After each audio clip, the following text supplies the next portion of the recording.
Let's begin this class on leadership and management by taking a broad look at the skills we'll be talking about soon in much greater detail. In this short lecture, we'll be talking about how leadership has been viewed by people over time, and I'll define leadership and management a bit more for you, and we'll look at how leading and managing skills differ one from the other. Let's begin, though, with a quick journey through time. How people think about leadership has changed greatly over time. For many, many years, well into the 20th century, people believed in what we now call the great man theory. It meant that some people had it and some people didn't, and guess who had it? The elite had it, the rich aristocrats had it, and very seldom did women or the poor have leadership ability, nor were they perceived as being able to have leadership ability. The rest of us could only look on in admiration at these people who were supposedly born to lead. In the 20th century, though, we began to believe that some people were born with certain characteristics, not just related to their position in life, but characteristics that suited them to leadership positions. This became known as trait theory.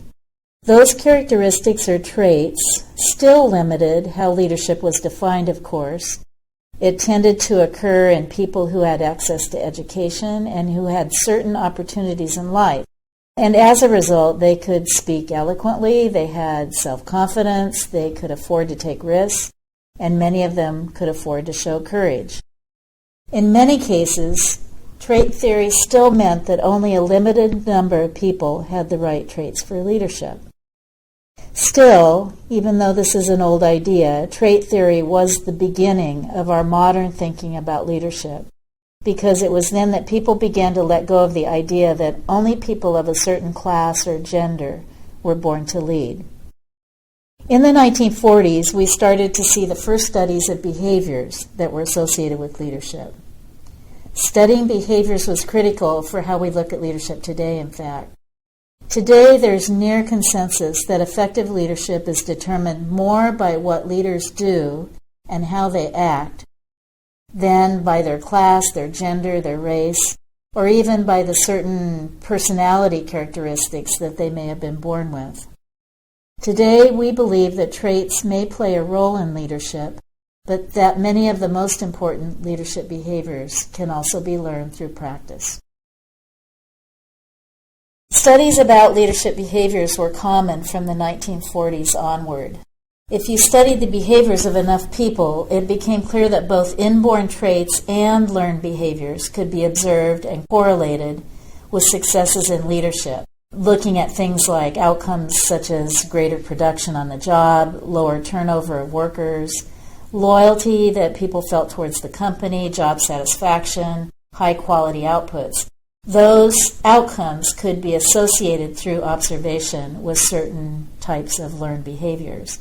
In other words, you could learn to act in a certain way that increased your natural ability for being an effective leader. Kurt Levin at the University of Iowa became one of the first pioneers of social, organizational, and applied psychology. He studied 3 different types of styles, I guess you would say, that are displayed by people in leadership positions. Those 3 styles were autocratic, democratic, and laissez-faire. Autocratic style is kind of a heavy-handed directive style. The democratic style is defined more by listening and give and take. And laissez-faire means a relaxed and almost a passive style of leading.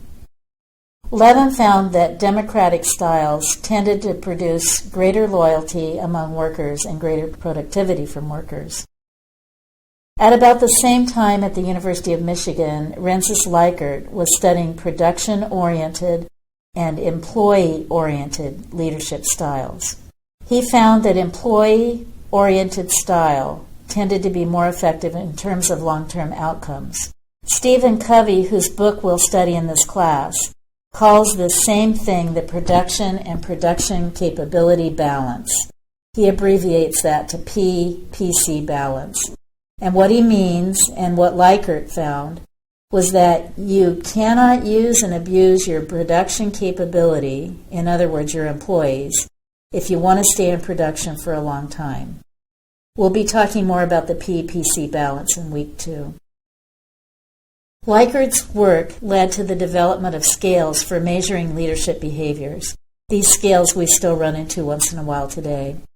For instance, on the very low and the very high ends of his scale, if someone showed a low concern for the results of your work and a low concern for the people who do the work, they were judged in his scale as an impoverished leader. On the other hand, if they showed very high concern for the results of the work and high concern for people, they were judged on these scales to be strong team leaders. Those studies in the 1940s and 50s led to the 1960s and 70s, where we began to hear about what became known later as situational or contextual theories. One of the most influential of these was situational leadership theory by Hershey and Blanchard. Some of you, like me, probably remember how popular situational leadership was at the time. This is in early 1970s. Situational leadership claimed that there was no single best way to lead, that factors unique to each situation should determine how a leader acts. They believed that you had to assess each situation before you could know how to lead in that situation. And the way you assessed it was by looking at the developmental level of the organization. And Hershey and Blanchard called that Big D, 1 through 4. That's how it was. Developmental level of the organization was scored. And you needed to look at the maturity of the leader and the team. They classified that as large M and scaled 1 through 4. And by looking at the D and the M, you could determine what style you should employ with your staff. And style they called large S, 1 through 4. So in other words, in situational leadership, if you have a low M, low maturity, which means lack of skills in your workers and lack of confidence, and you have a low D, or developmental level, in the organization. In other words, you have poor competence levels and low commitment. In that situation, situational leadership said that you should adopt a style of selling and telling, that you will need to be very persuasive and highly directive. However, if the opposite is true, if you have a high maturity level and a high developmental level in your organization, you can adopt a style of great participation and a great amount of delegation, essentially a democratic style that allows people a lot of room to make their own decisions. These are the basic ideas of situational leadership, and variations of this approach to leadership analysis are still in use today. Over the years, now and then, the popularity of what people call charismatic leadership has emerged. Especially in the 80s, this seemed to be popular. It's a kind of admiration for someone who's very engaging and very strong-willed. And charismatic leadership at different times has been pretty big business in America, with books about great leaders of industry. Again, especially in the 80s, I remember reading the book about Lee Iacocca. Charismatic leadership, though, reverts a little bit to the idea of the leader as having certain kinds of inborn traits.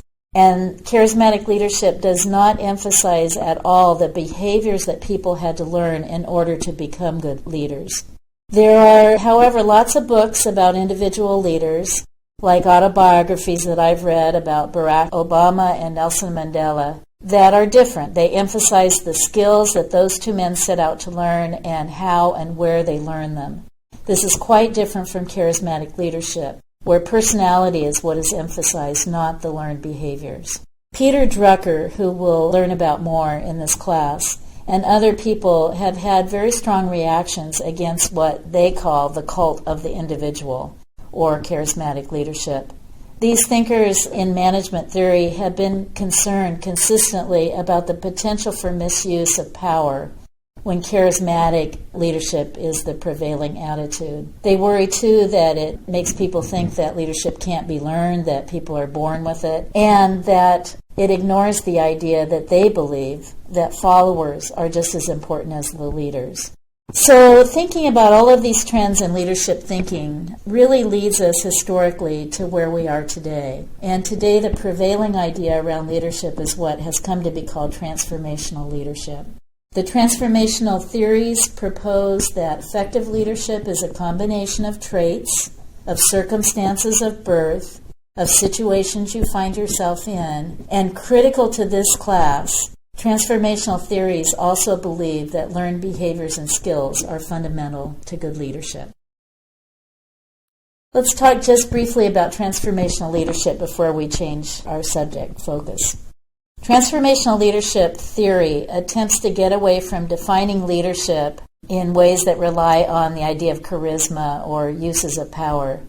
Instead, it emphasizes the value of employees, and it talks about their right to have ethical and fair leaders over them. Transformational leadership believes that it's better for organizations to promote leadership at all levels, because really what you want in an organization ideally is a lot of leadership behavior where people are taking responsibility and being accountable at all levels of the organization, instead of an organization that has a lot of bosses who may or may not be leading well, or instead of a place where bosses are the only ones who are expected to lead. The original thought leaders in transformational leadership include the following people. Robert Greenleaf. His writing is associated with the idea of servant leadership. He believed that great leaders are there to serve the people that they lead. James McGregor Burns is associated with the idea of moral leadership. These are all trends within transformational leadership theory. McGregor Burns believed that followers actually confer leadership on those people they trust and admire. In other words, he believed that people could be in a leadership position but not really be considered leaders by their followers. That followers who trust and admire their leaders confer leadership on those people. And finally, Parker J. Palmer is also associated with transformational leadership and the idea of leading from within. He believes that good leadership begins with self-knowledge and a very clear identification of your own core values and beliefs, and that these values and beliefs and self-knowledge guide us towards moral behavior and create good character within us. So with this historical perspective in mind and an awareness of the era that we're currently in, let's turn to definitions of leadership and management.